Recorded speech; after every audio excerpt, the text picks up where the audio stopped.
Hey! Tambala na! At eto na sila, ang nag-iisang masugid na tagahanga ni Nicole Yala. Chris Chuper! Kasama ang nag-iisang die-hard fan ni Chris Chuper. Nicole Yala! Dear Nicole and Chris. Dear Nicole and Chris. Dear Nicole and Chris. Dear Nicole and Chris. Magandang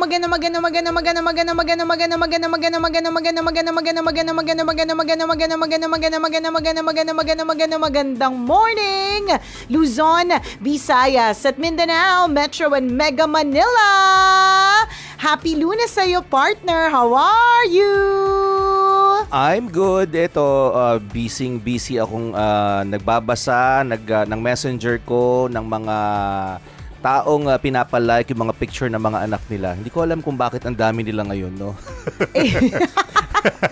Kasi parang Dagsa sila. Oo, Bakit? nagdagsa, no? Parang paki-like po ang picture ng anak, Keme. May Oo, contest may ba or oo, whatever? may Anong meron? Parang uso-uso yung photo contest ng mga anak ngayon na ang dami kong hindi kakilala sa Facebook na pinapalike and share yung mga picture ng mga anak nila. So, isa-isa ko, sino kaya dito kakilala ko? Siyempre yung kakilala ko, yun yung nilalike ko, yun yung pinupusuan ko. Pero yung iba na parang di ko alam kung saan nanggaling, tapos chinek ko, parang hindi naman kami friends, pero nakapag-message sa akin. Oo, nagpapalike din, nagpapashare ng picture nila. Sabi ko, bakit nagsulputan po kayo isa-isa ngayon? Parang baka assignment, partner. Di ko Yan rin yung alam bagong eh. Keme ngayon. Di ko alam. Pwede rin, baka trend, di ba? Oo. Bagong Ako, uso. partner, hindi ako masyadong naggaganon kasi ang ayoko, siguro naman yung hindi lang naman ako pero people in general gusto nila they are being spoon fed. So gusto nila parang isinusubo na sa kanila sa lahat. Kasi minsan doon sa mga liking na yan, partner. Ang nangyayari kasi diyan, parang hindi mo ilalike bibigyan ka ng instruction. Totoo naman, hindi mo dapat ang i-like ang post. Kasi hindi naman yung post yung dapat na i-like mo. Kailangan pumunta ka doon sa mismong picture ng tao. Kaya lang minsan, kasi ako nag-attempt din naman akong tumulong sa ganyan. Kaya lang ang ending partner, di i-click mo yung post. Hindi ka naman magla-like sa post kasi walang kwenta yon. Kahanapin mo pa yung picture. Paano kung hindi mo nga ka-close? Sino kaya? dito? Ang dami. Alin dito? Ganun. Tapos yung pangalan ng nanay o pangalan ng naging Korean pa bigla. So, another struggle na naman yun. Challenge na naman sa'yo. Kung sino sa mga 80 bata na nakalagay doon sa Facebook post na yon ang ilalike mo, di ba? So, medyo, ang matinding challenge pa niyan, mga kaibigan, hindi lang naman isa, 2, 3, 4, 5 yung nagme-message sa'yo dyan. Ang dami araw-araw. Oo nga, totoo. Pero Dumaan ba yung syempre, anak mo partner, dyan? Ha? Hindi, Dumaan walang ba yung ganun sa anak mo school dyan? nila eh. Wala rin siyang parang any org na sinalihan na ni-require na ganun. Tapos, parang wala din naman siyang contest na sinalihan na none that I know of, ganun. Diba? Siguro, okay lang naman yung magpaganyan kasi yan naman talaga ang ways of the world now para makakuha ng mga likes. Syempre, sino ba magla-like kung di mo naman invite yung mga tao? Syempre, effortan mo din, diba? Ang lang talaga dyan is make it easier. Sa palagay ko lang parang kailangan gawin lang na mas madali para hindi Bigay naman... niyo po yung direct link. Oo, correct. Totoo. Hindi yung FB page nung contest. Tama. Kasi pag yung FB page binigay nyo, alin doon yung mga pictures na ilalike, di ba? Correct. Oo. Ang dami po ng mga bata, hindi lang naman 10 yung sumali sa contest Tama. na yun. Paano kung 58 sila? Di ba isa-isin Oo, ba yun? Hindi nga kayo close. Hindi mo Tama. makamukha yung anak mo. So, paano malalaman kung sino doon? Parang Diba? lahat ng baby sa barangay 1 to 4 years old nandun. Alam mo dati, speaking of dami. yung ganyang klaseng eksena mo, partner, yung kwento mong yan. Dati may nagtampo sa akin dyan, parang ang dami niyang hanas, ang haba ng hanas niya kasi hindi ko daw parang nilike and share. Oo. Ang problema dyan, yun nga na-experience ko na kasi yan. So, tayo bilang mga busy din tayong mga tao. Gusto natin spoon-fed na. So kung gusto natin na talagang mas madali, you make it easier. Hindi natin, kasi di ba pag mas mahirap yung mechanics, natandaan mo partner, meron tayong isang parang pa-contest dati na ang daming mechanics. Na sobrang daming mechanics, walang sumali. Di ba? Kasi parang ang dami paligoy-ligoy. Parang nandun ka sa Facebook Live, tas aalis ka sa Facebook Live kasi kailangan mong i-like yung ganitong page. Tas pagkatapos nun, babalik ka ulit dun sa Facebook Live. Tas dun sa Facebook Live na yun, magko-comment ka. Tapos, di ba, mag-hashtag ka pa. So, ang dami mga 5 yung process na pagdadaanan. Para sa, halimbawa, libro lang ng tambalan. Di ba? Bakit? Libro lang yan ng tambalan.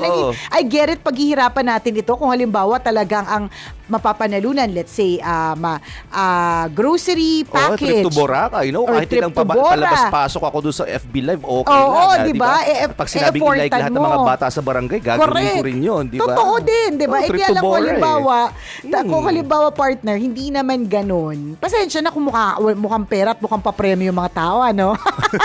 Kaya lang kung hindi naman ganun na may papremyong matindi, hindi mo rin masyadong ka-close yung inuutusan mo na mag-like, di ba? At least man lang, para lang magkaroon ng chance na i-like yung photo ng taong yun. Make it easier for that person. Yes. Diba? Hindi naman nagdadamot kami na ibigay yung pag-like at pagpuso namin doon sa bata. Gawin lang madali kasi minsan, binigay sa akin yung FB page. So, hinanap ko dito, syempre dahil bata, hindi mo naman mamumukhaan ka agad-agad. Tapos, syempre, ilagay nila yung best photo. Nasanay kang dugyot yung bata, di ba? So, parang hindi mo mahanap kasi ang sama. Sanay kang dugyot yung bata, nakakaloka. Biglang gumanda yung bata sa picture, nasanay kang hindi naman ganoon yung itsura nyo. So, nahirapan kang hanapin yung bata ngayon. So, challenge po yun. Sa padaliin natin ng mga bagay-bagay, ibigay rekta, pwede naman, di ba, yung saktong picture o yung link mismo. Oo. Para pag na-open namin, yun na, diretso puso na. Tas ngayon, kung halimbawa hindi shinare, ganito po yun. Ganito po kasi yan. Paliwanag po namin, ha?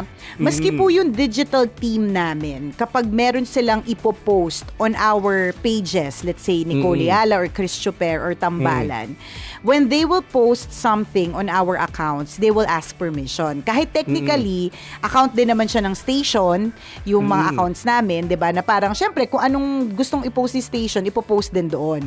Kaya lang nagpapaalam sila na at this time po, Miss Nicole, Sir Chris, mga 3 PM, magpo-post kami tungkol sa ganito. Kaya sila nagpapaalam kasi yung mga DJs, they want to keep their pages clean ba yun? Clean ba ang tawag doon? Or organized? Parang ganon. Yes, so parang kapag halimbawa hindi ka pinagbigyan na i-share yung page mo, hindi naman sa masama ang ugali nung taong yon kaya hindi ka pinagbigyan. Tama. Kaya lang, may mga tao talagang sobrang ine-effort nilang pagandahin yung feed nila para magandang tingnan. Especially yung mga celebrities, yan, yung mga influencers, katulad namin, mga DJs na katulad namin, effort namin na maging maganda yung feed namin. Para kasi pag tiningnan siya ng, kunyari, kliyente o kahit sino, maganda siyang tingnan eh. So kaya nagpapaalam yung mismong digital team namin kasi baka mamaya meron kaming scheduled on that hour or on that na kung kailan nila ipopost. Tapos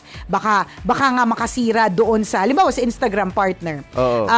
Ako partner, ang nagturo sa akin ito si Lala Banderas eh. Sa Instagram, para maganda yung feed, gagawan mo siya ng parang ano tawag dito, hindi design eh, parang basta gagawin mo siyang parang malinis tingnan. So pwedeng quote, picture kasi three photos yun, di ba? O kaya picture, quote, picture, ganyan. O kaya picture, quote, ganyan. So kung sisingitan ng iba yun, mawawala dun sa tamang pattern. So kailangan inaayos, inaayos at mag-ano. Kaya wag po magtatampo kung halimbawa may mga palike, tapos ang hirap po mag-like, yun yung una. So kailangan dalian nyo po, yung talagang ilalike na lang nung tao, pipindutin niya na lang. Yung talagang hindi na siya magkakaroon ng pagdadalawang isip kasi isang click lang naman ito. Hindi naman ako mag-scroll ng matagal. Correct, oo. Diba? Yun yung una. At pangalawa, correct. At pangalawa, huwag magtatampo kung hindi i-share. Kasi may mga taong pinaghihirapan nila yung itsura ng kanilang feed. So, ayaw nila ng chop suey,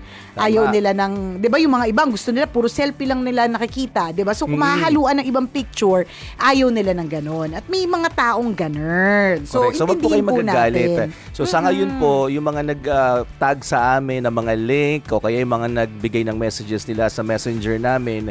Wag po kayong magtampo. Sa ngayon po, ang kayang ibigay namin is pag-like at pagpuso. Yung pag-share, hindi naman po sa nagdadamot kami. Pwede namin sabihin na may limitasyon po kasi. O yun nga, pinoprotektahan or iniingatan lang din yung FB page ng bawat DJ o kung sino man yung nilalapitan ninyo kasi may ano yan pinag-aaralan din nilang mabuti yan, hindi naman basta post ng post lagay ng kahit ano, di ba? So may mga taong talaga nag-aalat ng panahon, nag-e-effort pagandahin ang kanilang FB page. Hindi naman sinasabing pag nilagay yung picture ng anak mo ipapangit yung page namin. Hindi naman. Wala namang nagsabi ng gano'n. Huwag kang defensive. Huwag kang sensitive. Huwag kang tampururong palaka, ha? Hindi naman sa gano'n. At saka huwag mo magtampo lalo kung hindi naman po kayo kamag-anak, di ba? Totoo yan. Kung nakikiusap, gano'n. Tapos kung halimbawa naman, partner, hindi naman pag-like and share ng photo kasi for a contest. Kunyari, let's say, meron naman for a cause. Okay, so kung hindi rin po ipinost, wag din po magtatampo. Hindi naman ibig sabihin na wala kaming pakialam o yung influencer na yun or celebrity na yun, walang pakialam sa cause mo. Hindi naman sa ganon. Kaya lang, katulad ng binanggit namin kanina, una, maaaring meron siyang feed na sinusunod na pattern.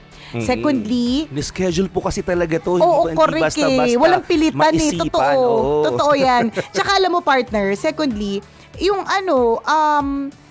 syempre madaming bogus ngayon, di ba? Hindi naman din natin alam kung yung nagpapa-share ng ganung cause talagang truly o hindi. Yes, totoo. So kung influencer o celebrity yung mag-post niyan, tas syempre dahil paniniwalaan siya, tas bogus pala, ang ending yung celebrity pa may kasalanan, di ba? Tama. Gusto niya lang naman tumulong. O magandang loob na pahamak pa, di ba? So nag-iingat din sa madaling salita, isa rin yun sa mga dahilan. Kaya wag pong nagtatampo. Although at some point siguro pwedeng mapagbigyan na paminsan-minsan pero wag lagi kasi hindi lang naman isa o dalawa yung lumalapit po na magpa-like at magpapuso sa mga picture ng mga anak nila, di ba? Madami po kasi so hindi kayang lahat mapagbibigyan. Yung ilan siguro randomly pwede mapagbigyan yung iba. Correct, oo. 'Di ba? Ako altogether, partner, sa sharing hindi ko talaga napagbibigyan. Unless kunyari sa IG ta stories tapos nakita ko na talagang legit, pwede ko ding i-share, 'di ba? Pero otherwise, mahirap kasi paano kung hindi naman truly ganyan. Tsaka alam niyo po, mga kabisyo, hindi din porke ang isang influencer ay hindi nagpo-post ng kanyang pagtulong, ibig sabihin hindi talaga siya tumutulong. Sadyang may mga ibang taong gustong i-post yung kanilang pagtulong, sadyang may mga ibang tao ding tahimik lang din sila sa pagtulong. So, tama. Kumbaga, walang tampuhan, wag sensitive. Correct. Bawal po ang sensitive sa panahon ngayon. Makakadagdag po yan sa ating sa anxiety. Oh, yes. Oo, so, makakadagdag ng stress, correct. Meron ngang sinend sa akin recently yung isa kong friend tungkol sa na dapat merong that September 10 ay tapos na pala, partner. September 10 ay Suicide Prevention Awareness Day. Tapos nakalagay, did you know that the relapse and overdose rate has increased by 30% since March 2020? Ganun Mental kalaki. health, correct. Mental health issues related to our lockdown and the pandemic are especially hard for people with depression. Tapos, i-promote ko na din to, partner, kasi for a cause naman ito. Ito yung mga for a cause, di ba? Kasi alam ko namang truly, National Center for Mental Health, dial 1553. Ayan.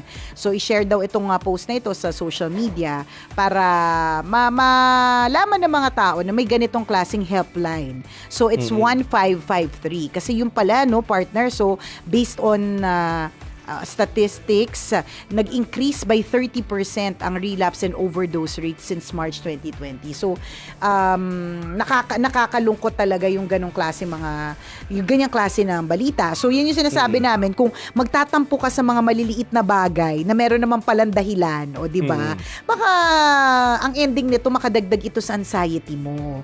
So, let us be careful to choose our battles. Yun yung sa tingin ko, yun yung kailangan nating gawin ngayon to choose our battles. Hindi lahat ng na-encounter nating mga issue o problema, ikakaririn natin itong mga isyong ito. Dahil kung hindi, ang ending, nakaw!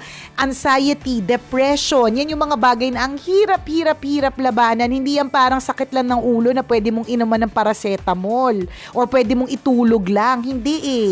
Ang mental health, nako, kabisyo, talagang it's a really big concern. O siya mga kabisyo, maraming salamat sa pagtutok sa amin ngayong araw na ito. Mamayang 9:00, isa na namang kwento mula sa ating Mahiwagang Burnay ang ating mapapakinggan kaya't inyong pakaantabayanan.